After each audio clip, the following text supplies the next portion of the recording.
and welcome to the Leopard Spots podcast, presented by Fractional, a leading provider of risk and compliance services to fintechs, banks, and crypto firms. Join the founders, owners, investors, and senior executives as they dive deep into the world of business and entrepreneurship. Trust me, these guys have seen it all, and they're here to share their wisdom with you. So, let's get going. Please welcome your host, Ryan Simo.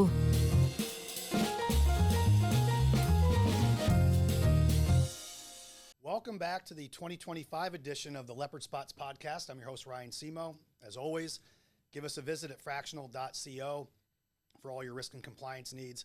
And I'm really excited about this particular episode for a couple of reasons. One, it's strategically placed because most people are coming off dry January. I did not do dry January. Unfortunately, I probably should have. But it's February, and if you like wine, you've come to the right place. I'd like to welcome our next guest, Danny Christmann. Danny, welcome to the podcast. Thank you. So, Danny, I think we met maybe 5-6 years ago or so. Yeah, that's about right. Something like that. Yeah. And we were talking about doing this podcast before, and so here we are. And we've got wine and charcuterie, so we've got all of it. I also will highlight that there are two glasses in front of us, one of which is shattered in half. That's because I traveled with them not wrapped up. So we're going to be drinking out of these wonderful solo cups that Jamil so kindly offered up to us. So thank you, Jamil. And once we start pouring, we'll start sipping out of those. We'll do a little tasting. But Danny's the founder and president of Cuvée Imports, which is a wine importer of European wines here in Buffalo, based in Buffalo, New York. We'll get into all that. We'll get into the business of wine, how you got into it. I know you're also into photography and a whole host of other things. So we want to talk about all those things. So welcome. Thank you. Absolutely. Thanks for having me. Absolutely. And I should also say, every time I'm with Danny, I get jealous because he's got the best hair going, and I always feel like I need to do something about mine. So thanks again for making me feel that way. So let's just start. Let's give an overview of the business, and then we'll back up and we'll start talking how you got into it. But tell us about Cuvée Imports and what you're doing. Sure. So yeah, I mean, Cuvée Imports was we founded it in actually it was founded in 2016, but okay. We didn't actually import anything until 2018, and that's due to the time it takes to get licenses and things like that from the federal government. I needed a federal government and then a state license as well. Okay. You can't get the state without the federal, so it's like wait until we give you this, and then wait until we give you that, and So and did you know that going in? Yes, but I didn't know. You never realize, and if you talk to any restaurateurs, especially, they'll tell you this as well. There's always this assumption that when you put your application in, it's going to get processed pretty quickly, and you'll be in business in 5 weeks, and it's like 5 or 6 months in reality. Got it. Yeah. Because like anything in any government agency, nothing really moves at a really quick speed. pace. Yes. Yeah. So all the red tape that's involved and all that stuff. So, but we started actually importing in 2018, and our first shipment was actually in February of 2018. So, this is kind of our anniversary month as well. Okay. On top of it. So, we focus mostly on really small properties, all family orientated.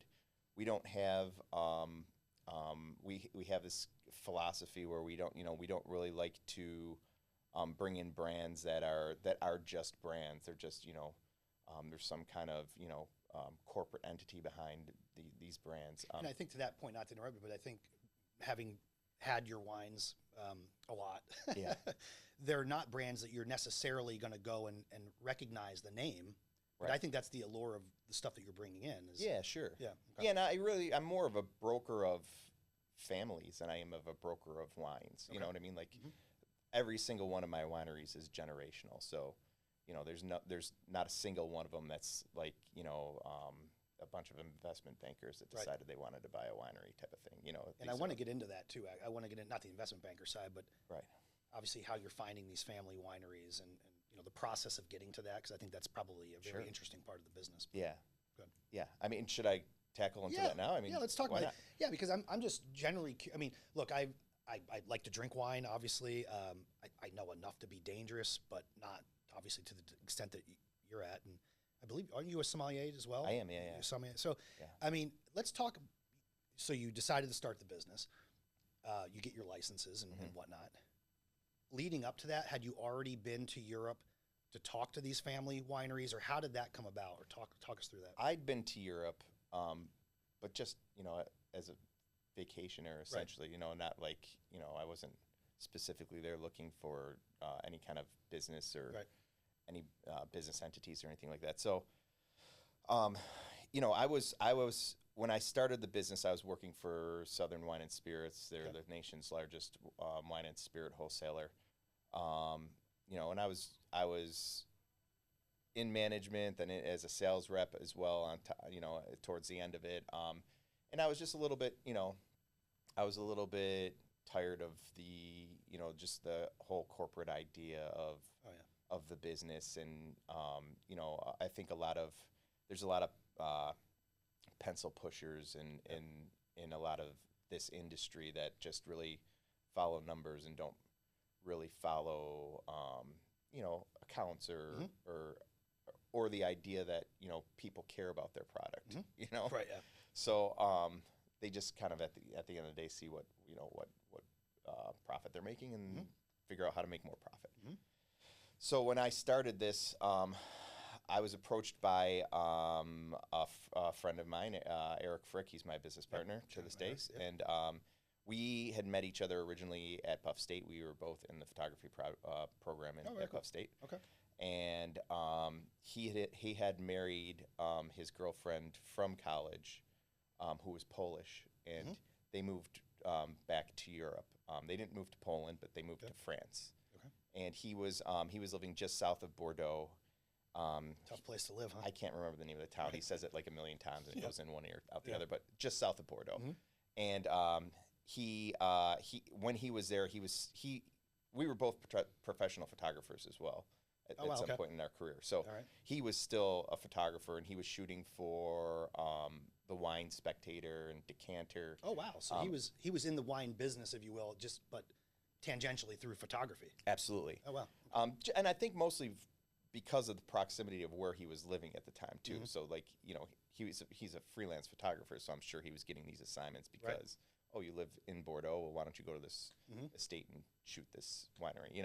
That sort of thing. Yeah. So he came home to visit his mother, and he was out at Wegmans, and we ran into each other, and we started talking again, and he was telling me about what he was doing, and I was telling him about what I was doing, and then he said, I had always thought about the idea of becoming an agent, and what the agents essentially do is they're on the European side typically, and they'll have 7 or 8 wineries that they represent.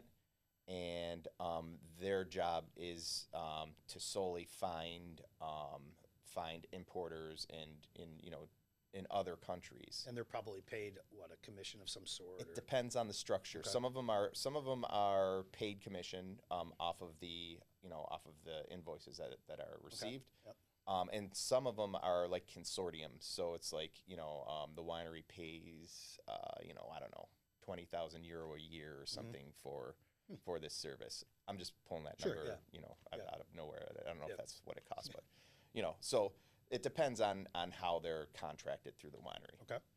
So he was trying to become that, and he was like, "Would you be able to help me navigate the U.S. Alcohol system?" And I was like, "Yeah, I've been doing it long enough. I can definitely point you in the right direction." So I went back to a friend of mine who I was working with at Southern Wine and Spirits, and we started talking. And he was like, we were drinking at a bar one night, and he's like, why don't the best ideas generally happen? Absolutely, or bad ideas? Absolutely. Yeah. Well, this one kind of worked out. Yeah, that's right. Yeah. So he was like, well, why don't we just become importers and work with Eric? Have him be an agent for us. And I was like, that's not a bad idea. He had this grand plan already, and we kind of wrote it down on a BevNap at the time, and I think that's how the iPhone was created, by the way. Probably, probably something similar. So we started moving forward, and he was when we initially were about to incorporate, he was our third partner. So I did originally have a third partner He had a very young family at the time, though, and he just kind of got cold feet right before we launched. Right, So he pulled out, and me and Eric continued to move forward. With that said, Eric, it made more sense to have Eric actually be part of the import company as opposed to just an agent at that time. Okay. And his initial task was he was going to be like our feet on the street in Europe, and Nick, the gentleman who I was referring to, was going to be my feet on the street here as well, and then I was going to try to be the COO type of situation of the organization. So Eric ended up separating from his wife. He moved back to the United States, and we kind of, by 2018, we had launched the form of the company that we're at now, where we just are importers that sell to distributors. So the ecosystem of all of this, just to make sure I've got this, though, you've got, in general, you may have agents that are over in Europe, and you may have agents in the United States. It goes both ways, right? But you have agents in Europe who are working with these family vineyards looking to find distribution within the States. Is that effectively how it works? Essentially. Okay. So I mean, the way we find people is, there's a couple different ways, but people think that I go over to Europe and I knock on people's doors and I'm like, oh, let's try your wines. Nice chateau. Can I come? These don't cut it, so I'm not doing this water or whatever. You know what I mean? So that's not even close to how it works out. So what we do is we go to these buying events essentially, and they're all over the world. But we typically go to the ones in Europe. We attend a bunch in the United States as well. And the idea is, some of them are very just like, just open conventions where there's a bunch of tables in a room and you walk around and you taste things from people, and and hopefully you find something. In fact, I'm going next week. I'll be at one very similar to that. In the U.S. or this one's in France. Oh, that's too bad. Yeah, darn. I should have started one of these companies. Darn. I mean, they are intense. They're not like Oh yeah, absolutely. It goes from like 9 in the morning to 7 at night, and I'm tasting the whole time I'm there. Again, this sounds really terrible. I just want to let you know that. But so the best ones that we were ever at were more of like a speed dating of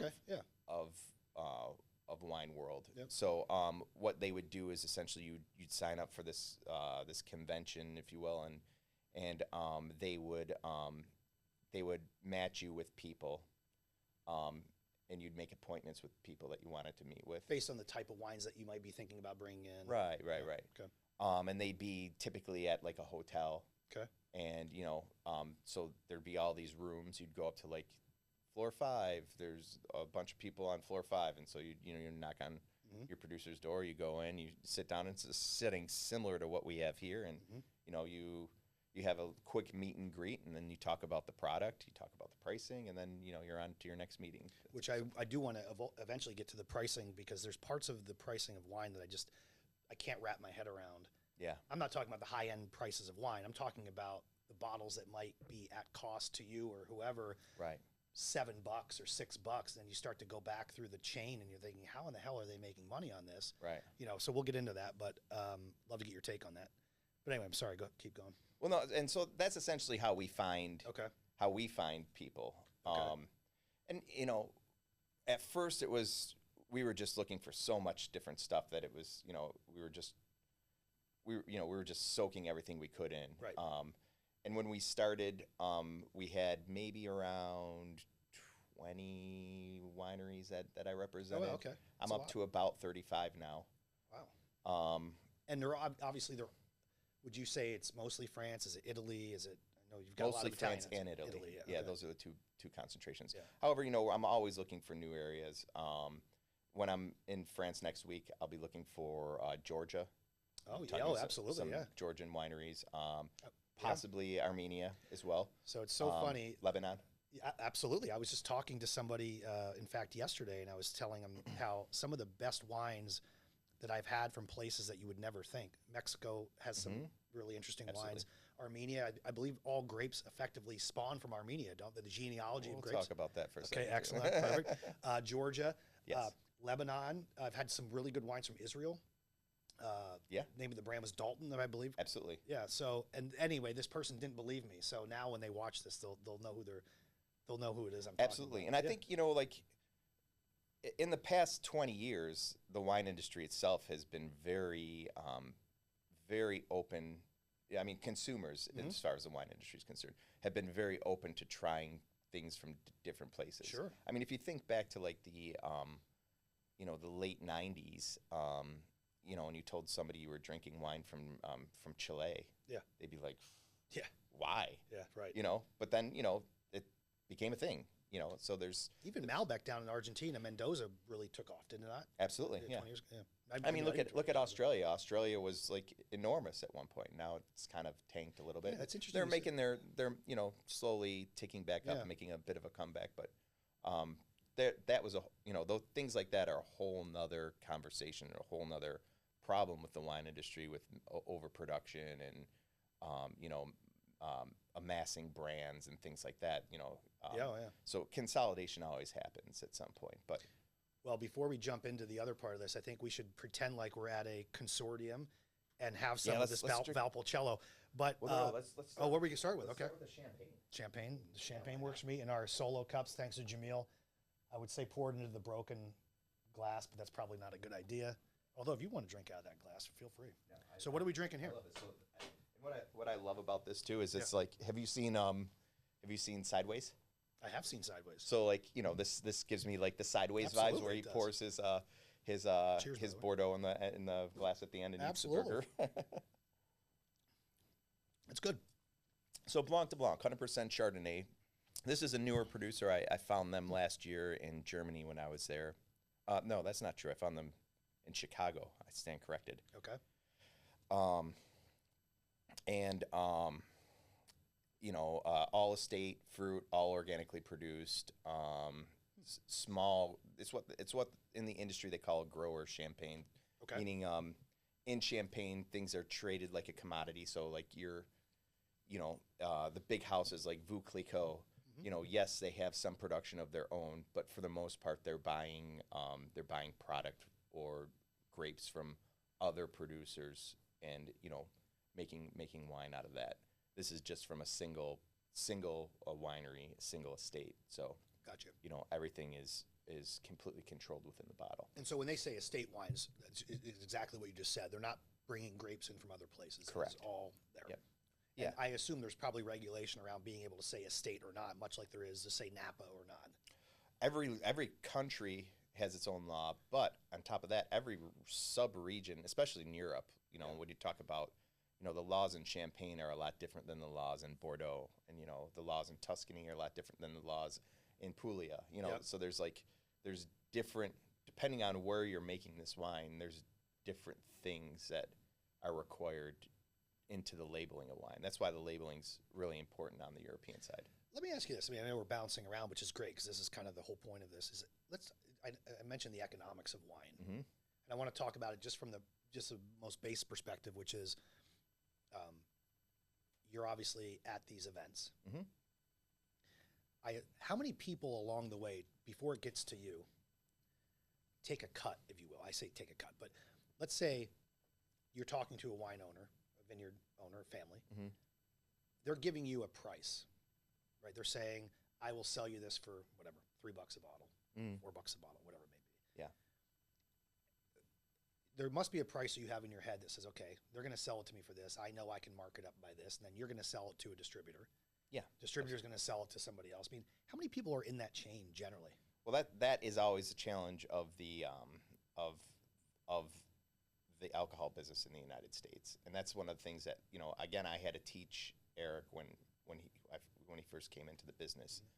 So you have the United States has the 3-tier system, and I tend to teach this to a lot of because I deal with such small producers, and a lot of times I'm the only importer in the United States they have.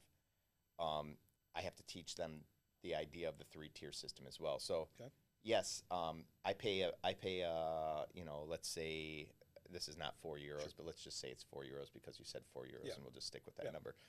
So I pay €4 for that. And then, the dollar also isn't, equal to a euro. So Right. I have to do a little conversion there. So I'm, I pay a little bit more than €4 anyways once the conversion's Right. done. Then I pay to ship it. Right. I pay duties on it. So you're paying the €4, for example, but you're paying a little bit more than that in the U.S. dollar because of the exchange. Right. And then on top of that, you're paying the shipping. Shipping. Okay. Duties at customs. So just, it's by gallon of what I'm buying. I Okay. pay X amount of dollars. It depends on, there's, different duties for different, products and things like that. But, so I pay that. And then I put my markup on it after all that. So Right. you're already, that €4 is already, let's say conservatively €6 at Okay. that point, 650 or something like that, Yep. Conservatively. Mhm. Then I'm putting my markup on it. Yep. Then I'm selling to the distributor because in the United States there's a 3-tier system. So, I'm not allowed to sell directly to a customer. And so when you say 3-tier system, what are those tiers then? So it's me, the Yep. importer. Mhm. Then there's the distributor. Yep. And then there's the retailer. Got it. And each one of us are taking up a very, it's usually a pretty consistent percentage. Yep. At least in my experience, the wholesaler and the retailer are taking a very consistent percentage. Okay. Because I work backwards on price. So if I want this bottle to be, this bottle is $50, or I'm sorry, it's $60 in the market. The This one champagne, is. yes, typical champagne Wow, price. thanks for bringing this one. Yeah, no problem. So it's a $60 bottle. So what I do is I work backwards. I know exactly what the retailer is going to take. I know exactly what my wholesaler is going to take. Okay. And then I get the price from them, and then I have to figure out, well, is there enough profit in this for me to make it worth my while? Right. And do you find there's times where there's not? Yeah, oh yeah. Really? I Okay. say no to more wineries than I say yes to. And it's just because their front end cost right out of the gate is just too much because you can't get to where you need to get to. Yeah, sometimes again, the Europeans don't really understand the 3-tier system for the most part. A lot of them do, but for the most part, Okay. like a newer winery. And so a lot of the times when I'm at one of these buying events too, I'm also saying like, yeah, this product's great, but if I were to sell this in my market after everybody took their cut, this product would be like $100. So in Europe, I assume they don't have the 3-tier system? They do not, no. So let's say I'm making this up, but let's say you're at a wine retailer in France. Yeah. The vineyard can go direct to the wine retailer. Is that effectively what they do, or? I'm sure there are some other, again, because you're talking about like, is somebody in France selling it to a grocery store Right. in Netherlands? I don't know. I don't Okay. know. I don't know enough about their laws to tell you exactly. Right. Exactly, but I'm assuming yes, there is some sort of if at the very least it's like they're paying an agent to do it Mhm. at the very least or something, So it's winery agent and then that's it, then consumer. So then have you ever gotten to a situation, or is it common in the industry where you've decided to do a bulk buy of something, and then you don't get what you think you're going to get for it, and then you're sitting on it? There's always yes. There is, okay. There's always that risk. There's I've never I don't hit a home run every time I'm at bat. Right. So there's things that I bring in that I think are like, oh, this is going to be great. People are going to love it. And then maybe I get a little steam on it, and then I struggle for right. I But you've struggle sunk to the sell it. cost in at that point, though, right? You've already put the money in. Yeah, absolutely. So- Interesting. All right, so that's interesting to me. I didn't realize there was that many. I kind of knew there were cuts along the way, but what you said, working backwards, is it? I think in any business too, whether it's consulting, whether it's the stuff that I do, you always have to kind of think like, what's somebody willing to pay for this service, and then you kind of work your way back through it. And do you? So that aside, when you think about, I know many years ago there were tariffs on imported wines. Mm-hmm. I was going to touch on that. Yeah, actually. well, let's talk about that because I know that's a topic today. And it's likely going to come back. So, in fact, what time is it here? So, in a half an hour, there's an updated discussion. I'm part of the the trade association, the Wine Trade Association. Oh, wow, okay. And we have it's fronted by a gentleman named Ben Anef. He's an importer. Our man on the street, essentially in Washington, that is our lobbyist. He's also in politics. Is what's his first name? His last name is Rabb. Kevin Rabb. Okay. Kevin Rabb. I hope I got that right. If I didn't, I apologize. Oh yeah. But so it's at the last time the tariffs happened, all the importers organized. Okay. We put all of our problems with each other aside, and we organized under the idea that there shouldn't be at least there shouldn't be retaliatory tariffs with the wine industry. And one of the things that one of the talking points that's been made that I think people don't realize is because there's so many tiers, because we are working on this antiquated post-prohibition system that that has never been fixed or readdressed, and because each state really kind of dictates their own laws on top of it, there's a lot to navigate. But for every single $1 of wine that's imported, an American company, there's $4 that go to American companies. So, if you're putting 25% right away on the cost of that $1, all of a sudden people are making less and less and less off of it. Gotcha. And what's going to happen? So if are you effectively saying that the trickle down effect, whether it be jobs or for these other, it'll certainly be jobs, because the other part that you have to really wrap your head around is the landscape of a modern distributor is not just I carry just California wines. right? You're never going to make it. You're never gonna be a distributor at that point. So you're always going to have tariff impact because you're going to be more broad than just California. Absolutely, you have to be. And what the other aspect of that as well too is well, wait, let's talk about, because I think you alluded to the idea of like investment bankers and things like that. Yeah, sure. Yeah. So the wines coming out of California are a great example because let's use Napa Valley as an example versus Bordeaux. Okay. Oh, yeah. Very, very good comparison as far as quality is concerned. So, in Napa Valley, you have these wines that the wineries are releasing for you can't get into Napa Valley for under anything worth drinking in Napa Valley for under $30 retail.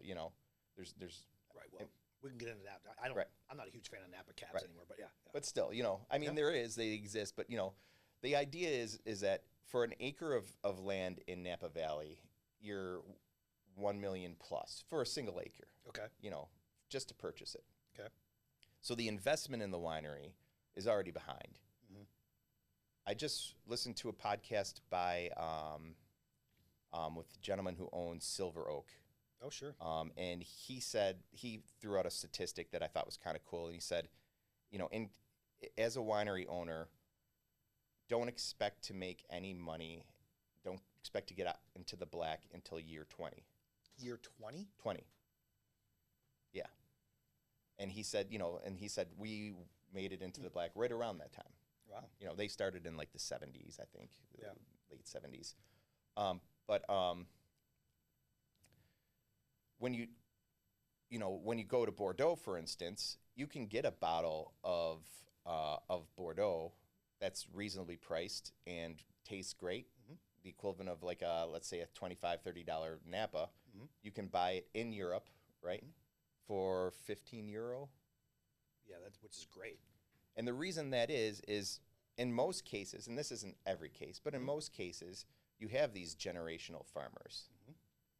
These people have been farming, these wineries since, 3 or 4 or 5 generations, 6 generations.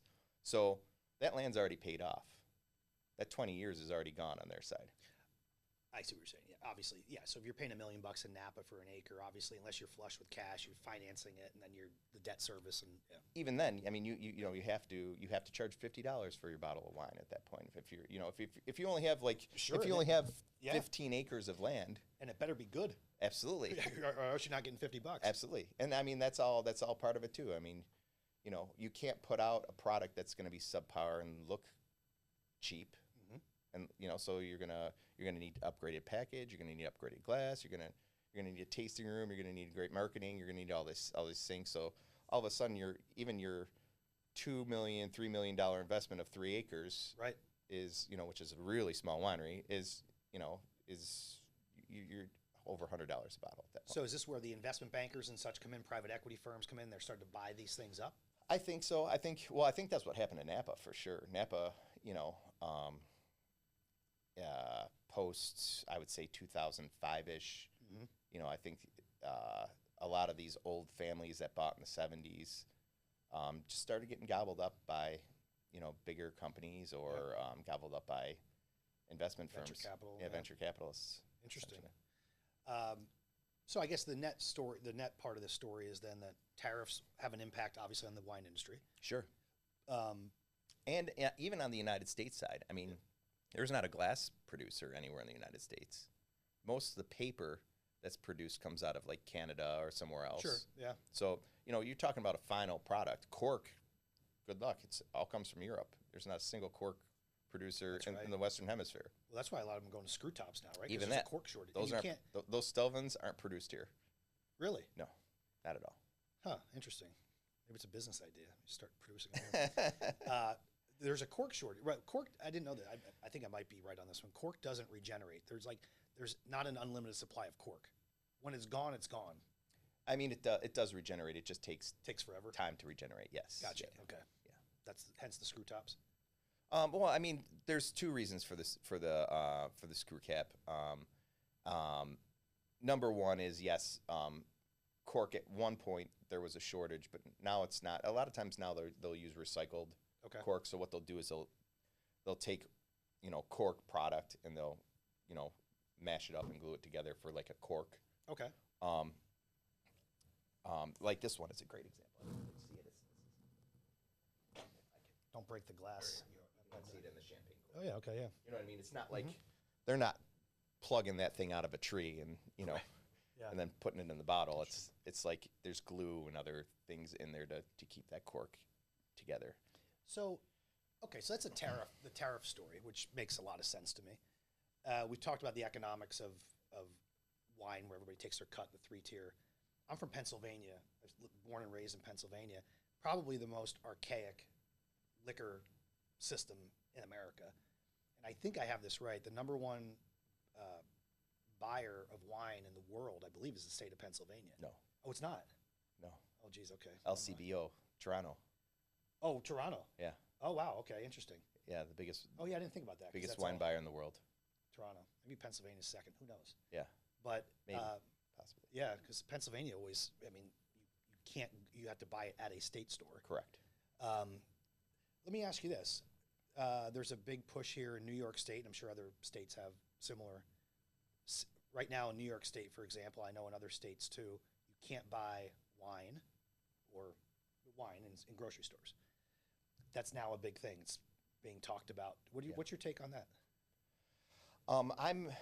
I'm against the wine and grocery stores, of course. Again, you know, I believe in the small business, and I believe in the small business model. Yeah.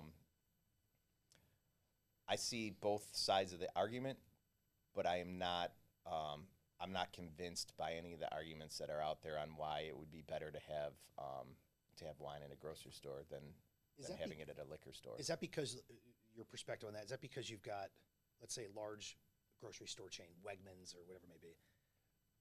They're going to be going to large.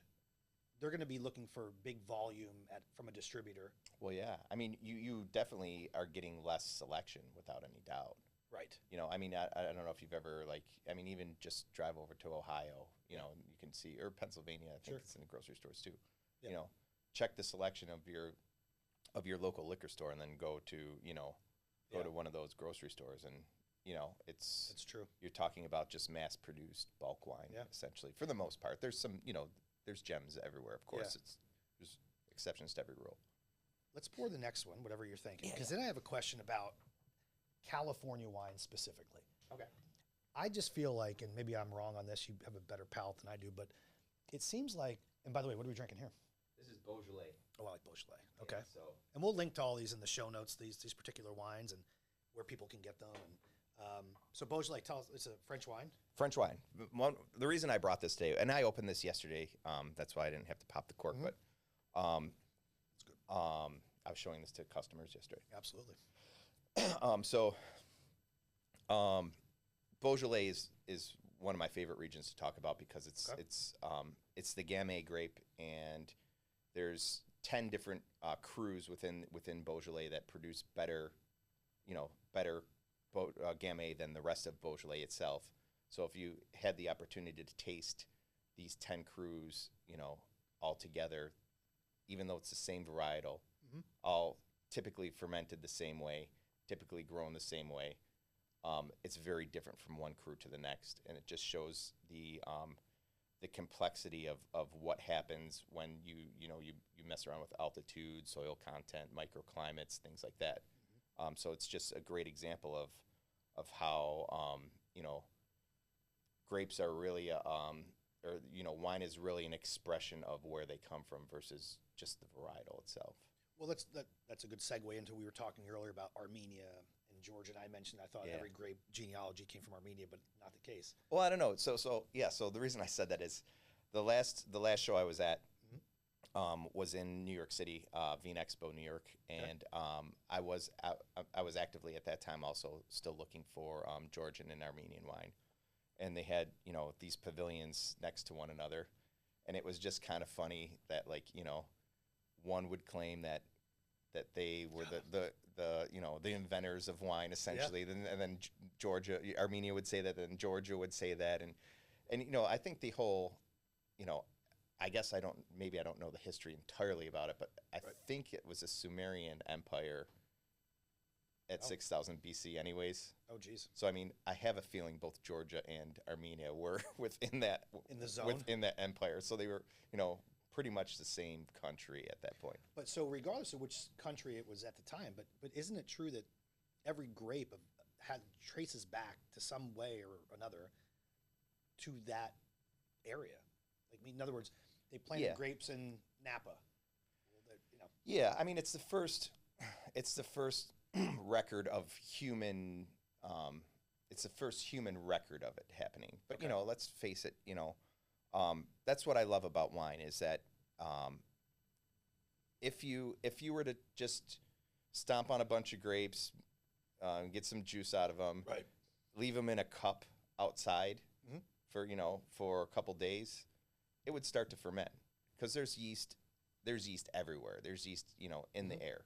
So that's all it really takes is some sugar and some yeast, and all of a sudden you're fermenting alcohol. So wine was essentially probably a mistake. It was probably somebody left It's a great mistake. grape juice out and was like, oh wow, this is good. I feel good after drinking this. Yeah. So I'd assume it was maybe that 6,000 BC that they really started to figure out how to cultivate the yeasts and really they use the amphora method, and they still do to this day in certain aspects. They do traditional as well, but basically in Armenia and Georgia, the traditional way is you get this this giant clay pot and you bury it in the ground and you ferment in that giant clay pot. They still do that there? They still do, yeah. Really? Amphora method, yeah. Interesting.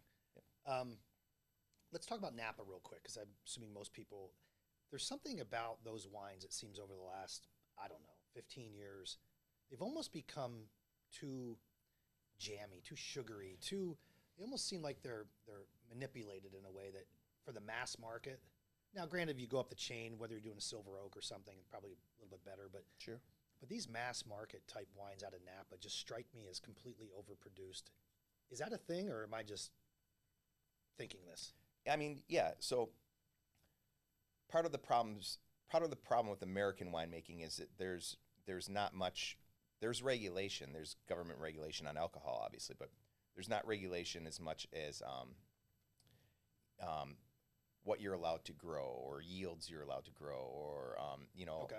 If something, for instance, says Cabernet on it, it has to be 80% of At least 80? at least 80 of that grape. Okay.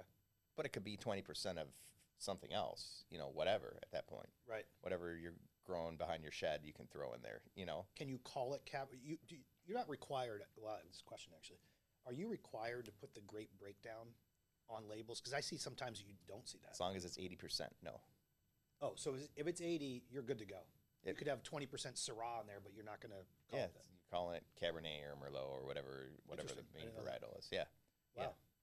So, I mean, the idea of, California wasn't, California and most American wines, I think through the 80s and 90s they were making blends, but they weren't really marketing blends. They wanted to be more varietal specific, I think. Okay.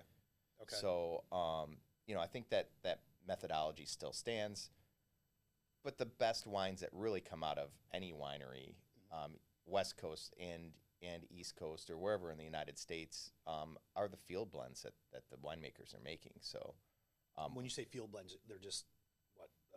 yeah. So, Whatever they're thinking. Like, some people call them Meritage, Sure, because okay, they're yeah. part of the Meritage Gotcha. Foundation, and some people just call them whatever, Dave's Blend or whatever they want Right, to call yeah. it. Yeah, I gotcha. But my not even arguably my favorite winery out of in the United States is Ridge. I was going to ask you, like, well, we're going to go there. So Ridge, Yeah. is that in Napa? Ridge is in Sonoma. I love Sonoma. And they are known for their field blends. I don't think they even make a full single varietal that I can think of. I'm sure maybe somebody in the comments will yeah. prove me wrong, but Yeah. they're known for these field blends, and they change every year, and they're just they're ageable and they're beautiful and they're really well thought out. When I was working towards my SOM certification, I did a little exercise, and it was a blending exercise, and essentially they gave you little carafes of Cabernet Merlot, Cab Franc, Petit Verdot, and Malbec, right? Single varietals, and then you'd take a little pipette and you'd put a little of each in, or Sure, a little, whatever percentage you want, and then you try it out, and it would just gave you the hands-on idea that, like, look, you can taste these things individually, and they're all good individually, but when you put X amount of this one in, and X amount of this one in, and X amount of this one in, it's universally better.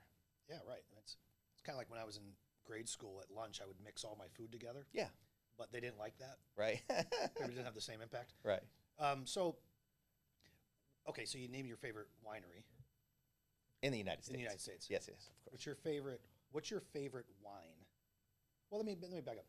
I don't want to ask you your favorite wine in your current book today, because that would be Changes all the time. changes all anyways, the time. But what's your favorite type of wine? Like, if you're sitting Yeah. down, That changes on my mood as well. Yeah. And I'm that let's segue into this too. Yeah. So you're in Europe. The reason I always bring things when I go. And feel free to and I eat. We're taste- just I was eating off camera, which is great.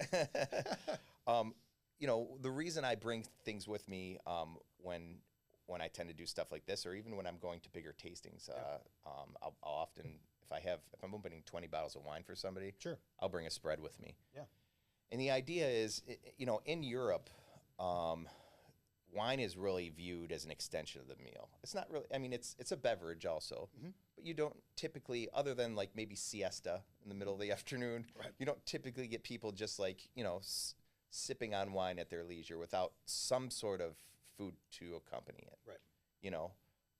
So They can speak for themselves. yeah, exactly. I'm just That's their problem. yeah, that's yeah. Doesn't sound like a bad yeah. Right. Yep. So, that's the other thing I really enjoy about this beverage in the beverage industry is it's the most universal. It really is just a food item more than anything else. Right. It's the most universal as far as flavors are concerned. If you talk about alcohol, you could talk about, you could talk about the nuances of cider, or you could talk about the nuances of whiskey or the nuances of beer. I mean, beer is probably the second in line to what I'm talking about. But there's so many different flavor styles of wine versus, and there's flavor styles of whiskey as well. You get a cinnamon whiskey or a walnut whiskey or whatever. But, it's still whiskey at the end of the day. Yeah. I'm not going to grab a glass of whiskey with my steak. Let's just leave it at that. Yeah, exactly. Yeah, that makes sense. So, I mean, this is always, whenever I'm thinking about wine, I'm always thinking about food. Yeah. And, maybe it's just me, but I obsess about food, I mean, I do too. I love food. I'm already planning what I'm going to be eating for dinner at this point. What are you eating for dinner? Well, actually, tonight. It's Friday night. Yeah, tonight I am hosting a dinner at Risotto. It's a Barolo themed dinner. So. Oh. That sounds good. Yeah. So. Thanks for the invite. Oh yeah, please. You should come. It's gonna be phenomenal. Yeah, I'm sure it will be. Yeah. We're gonna taste some old vintages, and it's gonna be. I really do like great. Barolo. Yeah. So, kind of shifting gears a little bit. So you've been in business now effectively 10 years, but like you said, maybe more like 7 since you had your first import in, or 7 or 8 years, whatever it's been. I always like to ask people on this podcast if there's somebody who started their own company. I mean, obviously it's a challenging thing to start your own thing and do that. What's the biggest lesson that you've learned as an entrepreneur that if you had to go back in time and give somebody advice based on what you've learned, what would your advice to somebody be? Let's say somebody was going to be, whether they were starting something in the wine business, whether they were completely separate industry. What's the one thing that you would learn, that you've learned, that you would give advice? Yeah, I'm glad you asked that, because I was going to touch on that anyways. And it goes back to, when we first started, we had a very distinct vision. And, as business progresses, you tend to lean to one direction or the other. And very recently, Eric and I sat down and we said, let's look at our original concept and our original thought process, our original business plan, and how close are we to that? That's a good idea. Yeah, and we're not. You're not in what regard? You're just. I mean, we've adapted to make money. To we've been compromising some of our initial, our initial philosophies, and so we made the decision actually in January. We said let's take a step back, and we're going to refocus to the core of this company and what we were, what our thoughts were and what we were doing. So we're actually moving. We started dabbling around in self-distribution, and that was never part of the original plan, and we just did it out of necessity. Is that where you would go into a venue, a bar or something, and just... We were the distributor and the importer. We were taking 2 of those 3 tiers. Gotcha, okay. More profitable, I assume, but harder? It is, but it's a lot of work. It's a lot of work, It's a real lot of work. Yeah. And, we're not scaled to do it. So, the idea was let's refocus and let's get back to our core of, really just focusing on our families, and being the best importer we can. So we're 2025 and 2026. We're focusing more on trying to open up new states, new markets. I should have asked that. What states are you today? Just New York. We were in Tennessee for a few years. Our former Beaujolais producer had introduced us to a distributor down there, and we were doing great with them. They were. I actually enjoyed that distributor, but then they sold. And, oh wow, that's interesting. And the distributor that took over all their products and and their business didn't necessarily align with our philosophy. So how hard of a process is that to get into another state? It's difficult. So we're navigating that right now, and we've talked about it for a long time. As we discussed earlier, both Eric and I don't hold business degrees. We're not MBAs, so we make up stuff a lot. and see if it works. I'm an MBA and I make stuff up all the time, so this is perfect. So we took on we talked about this last year, and this year we actually implemented it, and we took on some mentors through the SCORE program. Okay. Oh, that's great. Okay. Which I think is great. They've given us some great direction that I never would have probably thought about unless I started talking to somebody. Yeah. And it's a great resource through the SBA. It's all federally funded, and that's interesting. They're not there to run your business. They're just there to give you advice, which I like. And you're not paying for that. No, certainly not. It's interesting. I actually never heard of it. Yeah. The SCORE program. It's great. Again, it's funded through the SBA. So it's okay, that's good for people who are listening. I didn't know that. Wow. Yeah. Okay. SCORE SCORE. Yeah. SCORE SCORE. Yeah. Wow, that's interesting. And they'll assign you. They have. So we purposely took two mentors. Like I took one and he took one, so that we can get different advice on similar subjects. And they have experts from everywhere. I didn't know that. And they're always looking for mentors. So if it's something, I'm not sure anybody wants me mentored. So I think that's great advice, which is always go back to what it was you were intending to do and how close are you to doing that. Right. I think that's actually, it's funny. I'm actually talking to somebody now about taking what I do and expanding it beyond what we do today. Mm-hmm. So it's almost like getting away from what was the initial intent and going into something a little bit more, a little bigger, I should say, like different disciplines, different verticals and things of that sort. But I think it's really important to say, like, go back and think about what was it that you intended to do and how close are you to doing it? Right. Let me ask you this. Can you think of a mistake that you made that you wish you had a do-over as a business owner? I mean, none. There's not a single mistake. There's like a series of mistakes. Of course, yes. Yeah.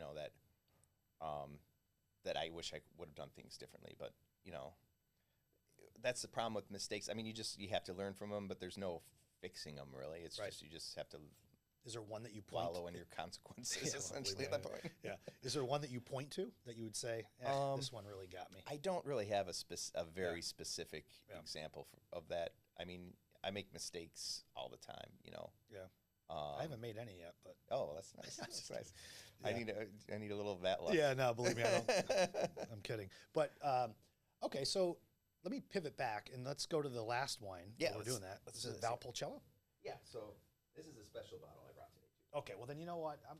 If you'll indulge me, I'm going to drink out of it. You want to drink out of this one? Yeah, please. You might end up in the ER, which is close by, so you'll be fine. But Jamil's over there. He's like, man, can I get some? You want some of this? Okay. Sure. So what do we got rolling here? So this is an Amarone. Okay. One of Jeff's favorites wines. Oh yeah, absolutely. Yeah. This one always. I mean, if I'm remembering this right, this one I always feel like Amarone has like this raisiny nose to it. Yeah. That's because the Corvina grape, which is always part of by law. Remember we were talking about laws. Yeah. By law, one of the varietals that's required in Amarone. Okay. They dry out the Corvina grape before they crush it. Well, that makes sense then. They don't completely raisin it, so it's not like a California raisin or anything like that. Okay. But it's shriveled. It's like your fingers look when you get out of a long bath. Yeah. Oh yeah. So they use these traditionally they use these straw mats and they put them in the sun, much like sun dried tomatoes. Mm-hmm. But she actually this is Christina Battigli in Valpolicella. I represent 3 of her wineries in Italy, all in the Veneto region. She uses like those bread crates essentially, like that you see in the grocery store that hold bread. Yeah. And she has them in a barn that she has fans that push the air through it to it's kind of like a huge DIY dehydrator, if you will. Yeah, right, because it is all permeable through it. Right. Yeah. That's interesting. Yeah. No, this is good wine. What would you pair? So, if you were going to eat something with this, generally, what would you eat with this? These are great with protein. Okay. Something. Steaks are great with this. These are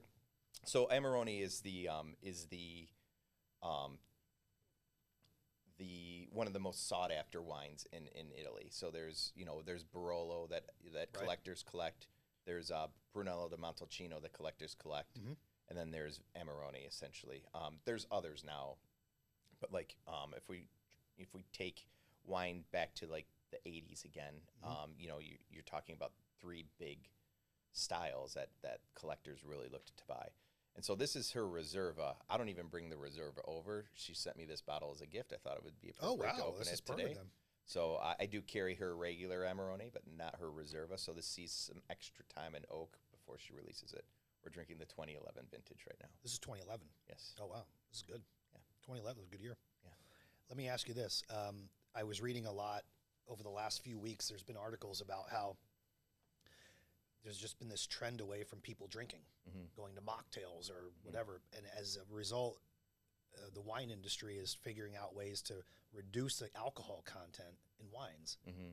Have you seen this? I mean, are you seeing, I don't want to say sales, but are you seeing the demand for wine diminish over time? So there's a couple things on that. And the Silver Oak guy, by the way, had a lot to say about that as well. Oh, did he really? Yeah, Okay. I'll send you that podcast. Yeah, please do. Yeah, please do.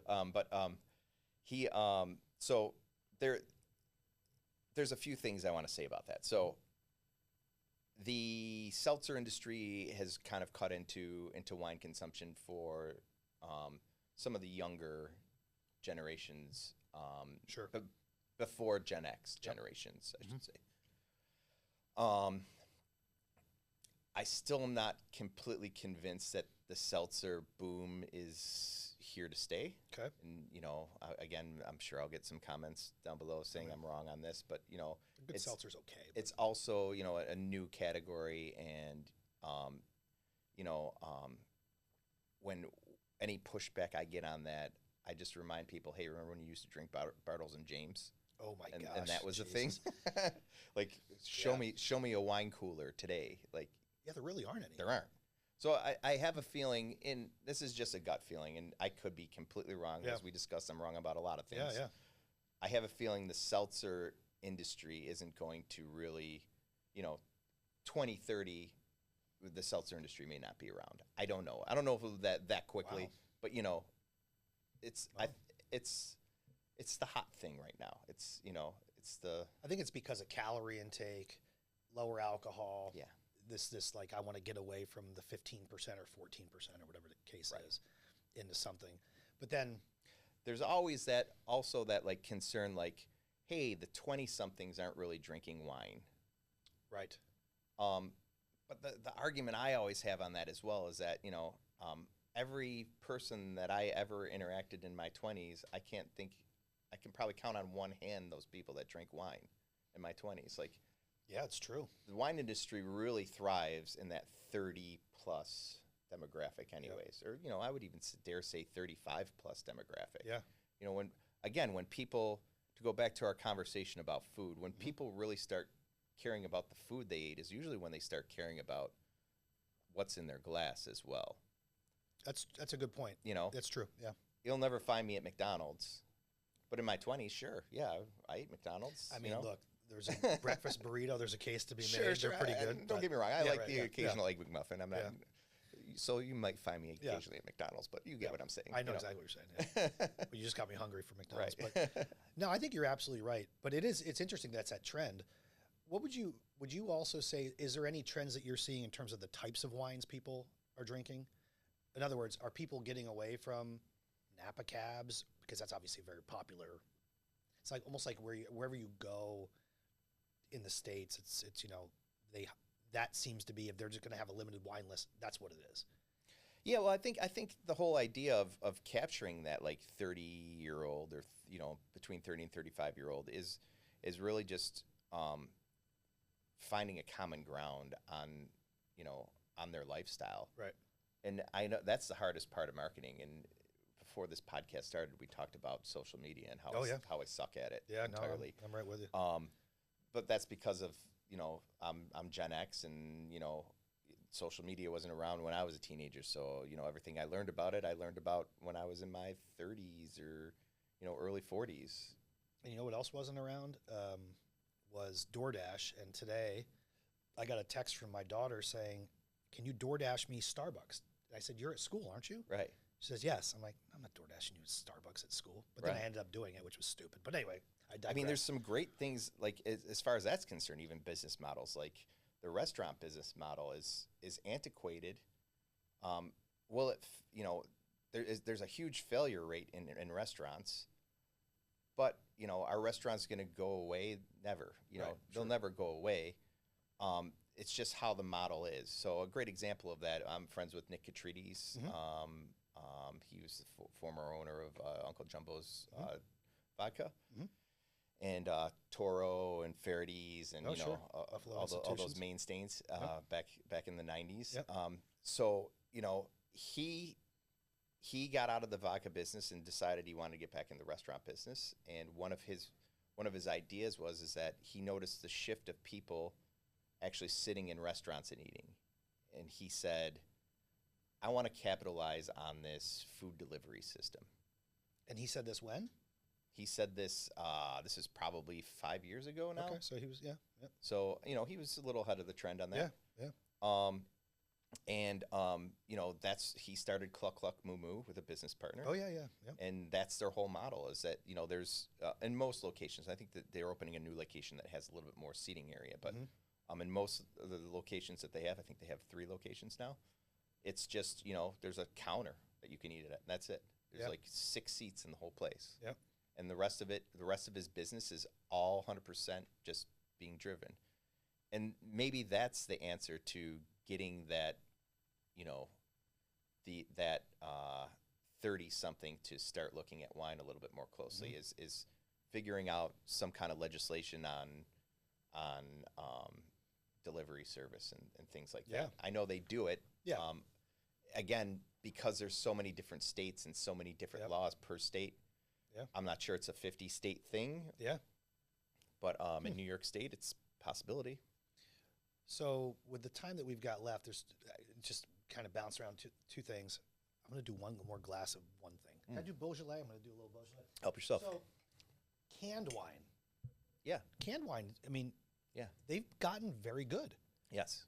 Am I wrong on that? I mean, it's... Yeah, there's no quality difference, much like the difference between cork and Stelvin. I know we started to talk about it, but we never really touched on it. Sure, yeah. There's no quality difference between cork and Stelvin, really.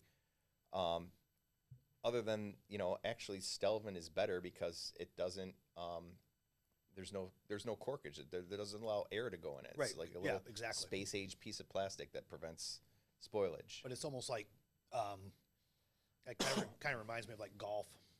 You got the traditionalists, wear the pants and whoever else. Right. Then Liv comes along and you could wear shorts. Right. Everybody was aghast at it. Right. But same thing with corks. It's like if you have a better, what's it called? What's it called? Stelvin is like the like technical term. Yeah, it's like the plastic. The screw cap, though. Yeah. Oh yeah. Yeah. But it's probably better, to be honest with you. Yeah. People just like the traditional cork. Yeah. Yeah. Yeah. I mean, and in all fairness, early screw caps were typically a good indicator of cheaply quality. But that's not the case anymore. Not even close to the case anymore. So when people see screw tops at the store, don't associate it anymore with this is cheap. I mean, there's still cheap screw cap wines out there, but yes, for the most part, I would say a good 90% of those wines are very drinkable and very good. And with the can side, it's the same thing. The problem with the can, at least that we did experiment with the idea of can, and we were on the verge of bringing in can, and actually it was going to be Beaujolais. The name of the can was going to be called the Can. The Can?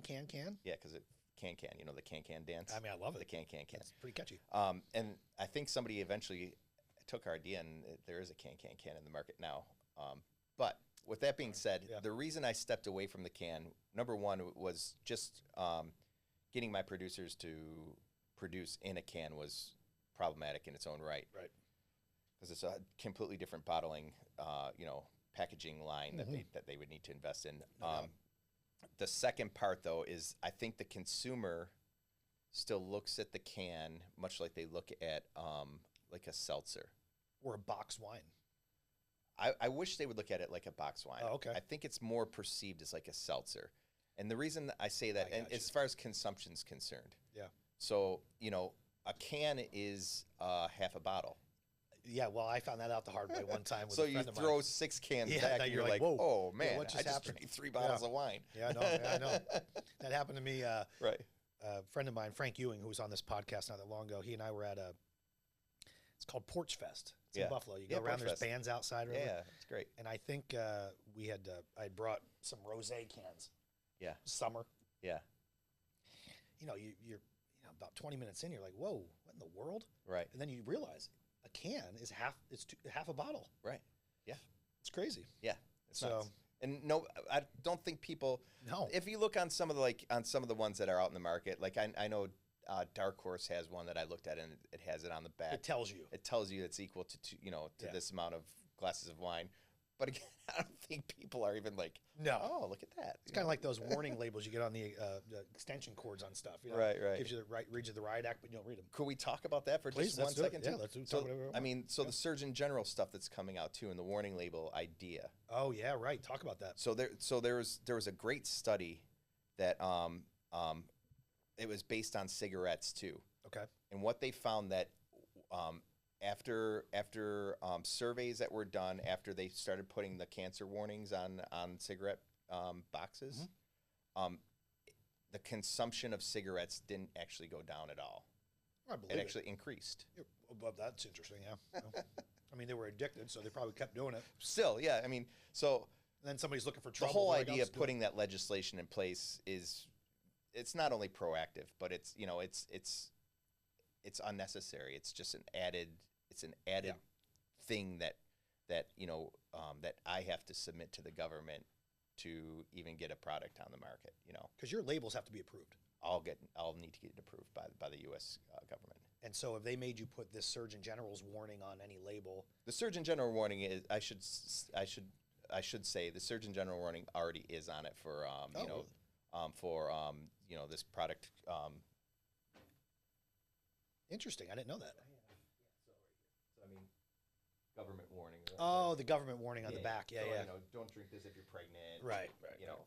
Yada yada yada. Right, yeah. And I'm assuming it might even just be an extra line saying something about carcinogens and Cancer. something. Yeah, yeah. Yeah, because that was the big Maybe. study. Hopefully that's the whole end of it. But Right. I have a feeling that they want their own warning someplace, Right. which is problematic. So then I got to redesign all my back labels. Oh, right. That's not good. Yeah. So my last question to you is back to the entrepreneurship part of it.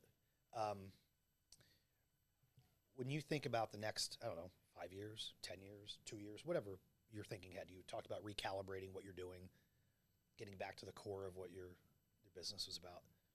Do you see expansion beyond wine from an import perspective? And if so, talk about that and how that marries together with your business model. So there's two innovation ideas that Eric and I are working on, and one of them we're on the precipice of launching, but we're just waiting to basically see what exactly the tariff situation looks like before we launch. Oh, it. so that's having a real impact then on even your Into thoughts about what you're certain gonna do. growth. Yes. Gotcha. Okay. So we're looking into the food industry as well. You are. And we have several producers that either produce items of food or have neighbors that produce items of food and that sort of thing. So So like the family vineyards may have somebody next door or adjacent Correct. that does olives, or they do whatever they do. right, yeah, tapenades and Yeah. pâtés and things Oh like wow. that. Interesting. Yeah. So are the rules the same there? In other words, the import rules. They're a little bit more. I mean, I still go through the USDA on wine and food. So any Okay, so- USDA laws are our laws, and Okay. we don't skate those by any means. Right, But as far as regulation is concerned, there's a way less regulation on food than there is on wine because of the alcohol aspect. Right. Yeah. Of it, Interesting. So this would be more of at launch. This would be more of a regional, Erie County, Niagara County type of regional business versus what our wine vision is, which is more of like a Northeast vision. Interesting. Okay. And then we're toying around with the idea because we have a lot of people asking of branding Cuvée Travel. doing like oh, okay. Yeah. I think you've done one. I think We did do one, yes, with Yeah, me and Maeve and yeah. the group. That's right. So Yeah. you would do a travel over to Europe. Yep. You would host that, and then Yep. you would hit the wineries and the family vineyards. Yeah. Yeah, so we're tooling around with it. We have a few things in the works right now. Whether they'll come, whether they'll come to reality, I don't know. But again, that's a big undertaking, and it's a lot of time that a two-man operation doesn't have right now. Yeah. So it's Interesting. in the works, but maybe So I think the point of all this, though, as an entrepreneur, if you're starting your own business, it's like you go into it with an idea. I'm going to do this, and then you have to recalibrate yourself back to what it is you were doing, wanted to do, or maybe not recalibrate. Maybe you're you're laser focused on what it is you're doing, but then you're also thinking about other things to do. Yeah. Kind of like I am, right, with the business. So I do have one last question because I get this. People ask me. I don't know why they ask me, but when you're in a restaurant, so you're going out on a Friday night, you ask for the wine list. Okay. You get the wine list. Is there a price point at which you're getting great value for what you order? Because there's this belief that the higher the price of the wine you order in a restaurant, the lower the markup. Is that necessarily true? Depends on the restaurant. Okay. Number one, but number two, I guess there's some truth on there because I always use like a photography term when I talk about this, but it's called the reciprocity failure. Okay. And essentially at some point, if you do your typical markup of wine that's over a certain price point, you're just going to price it out of the water. So yes, over a certain price point, the markups are typically less. When I talk to restaurateurs, I'm a big fan of Mark Supples, and Mark, if you're listening to this, I'm a big fan of you. And at Mother's, he did this really fantastic program, and I always talk to every client I can about it. And essentially what he would do is he would buy in volume wines at the best price he could get. So let's just use this Amarone for an example. Right. And he would get this Amarone for $20 because he bought it at a 20 case level or something like that. And he's taking a risk, obviously. Right. Yeah. Then what he would do is he essentially had, he looked at his restaurant and he said, what does it really cost me to have a server stand at the table and open up a bottle of wine, pour it, and then just walk away? Okay. Right? So that's a corkage fee, and you'll get that at every restaurant. It's a corkage fee. So if I bring in this bottle in, they're going to charge me a corkage fee of what it's going to cost them to open it up. $30. Yeah, whatever it is. Yeah, 25 is pretty average. Yeah. Yeah. So essentially what he did is he took his corkage fee, he took the price of that $20 bottle that he bought, and he would go, all right, it's going to be $40. I'm going to put it on this. He called it the stealth list. On the stealth list, and he would get his corkage fee. He'd be making $20 a bottle. He'd be happy about it. His customer was getting it for less than they could probably buy at retail at that point. Wow. Pissed a lot of people off. Oh, I'm sure made he a lot of people happy. Oh, that's interesting, actually. That's a great idea. Yeah, I mean, and he would just do it in volume. I mean, like, if he bought 10 cases, those 10 cases were gone in like 2 weeks. I mean, it's like the adage of like, well, somebody's getting paid to. Yeah. Like, why not me? Yeah. Interesting. Wow. It's the volume concept. It's like it's the same reason you can't go to a corner bar anymore and get a Labatt Blue for $2. Right. Because your wholesale cost of Labatt Blue is like, I had this conversation with a bar owner yesterday. It's like $1.30 or something like that, or $1.28 per bottle. Per bottle, right? If you're buying it from the wholesaler. Okay. Right. So of course, a bar's not going to sell it for $2. But there's still the occasional bar that you can find it for $2.50. Right. And they're just hoping that they can do the volume to make up that cost on it. That's smart. That's smart. You just have to make sure you get the volume. Yeah, right. If you don't, you're screwed. Right. Yeah.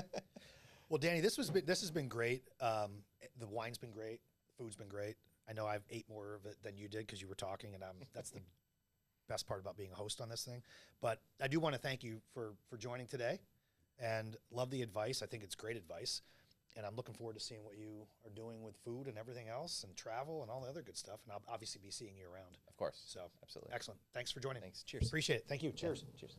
Thanks for tuning in to this episode of the Leopard Spots podcast. If you liked what you heard, then be sure to like, subscribe, leave a rating, and visit our website at fractional.co. As a founder, a senior leader at Fortune 500 companies, and executive at high-growth fintechs, Ryan loves to talk business and share these stories with you. That's all for now, folks. Catch you next time on the Leopard Spots podcast.